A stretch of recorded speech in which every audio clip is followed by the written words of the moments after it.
Sarah had been riding Thunder, her stubborn chestnut mare, through the Montana wilderness for 5 years, and she thought she knew every quirk and habit of this horse.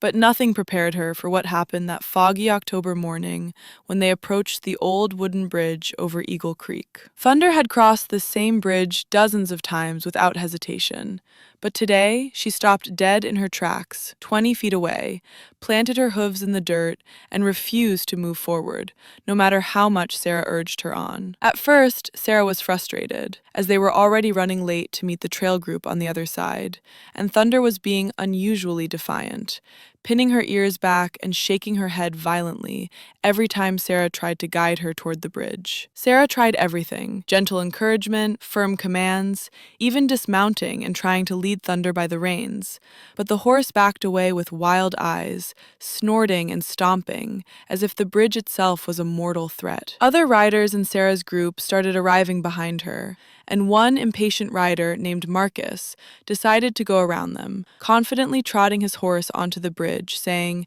"She's just being dramatic. Watch this." But the moment Marcus's horse reached the middle of the bridge, Thunder released an ear-piercing whinny that echoed through the canyon, a warning cry that made every other horse freeze in their tracks. Marcus laughed it off and kept going, but then Sarah heard it, a deep, sickening crack of wood splitting, and suddenly, the center section of the bridge collapsed beneath Marcus and his horse, sending them plummeting 30 feet down into the rocky creek below with a terrifying crash. Sarah screamed and ran to the edge, her heart pounding, and saw Marcus lying motionless on the rocks, with his horse thrashing in the shallow water, both seriously injured but alive. Emergency services took 2 hours to reach them by helicopter, and Marcus spent 3 months in the hospital with a shattered pelvis and broken ribs, while his horse required extensive surgery but eventually recovered. The bridge investigation revealed that overnight flooding had severely weakened the support beams,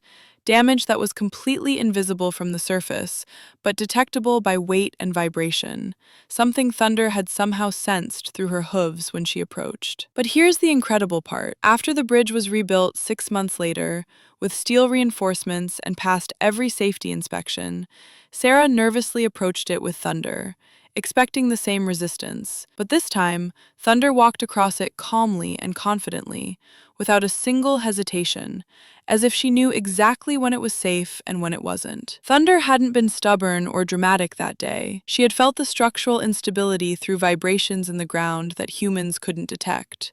And her refusal to cross didn't just save her own life, it saved Sarah's, and prevented at least 4 other riders from following Marcus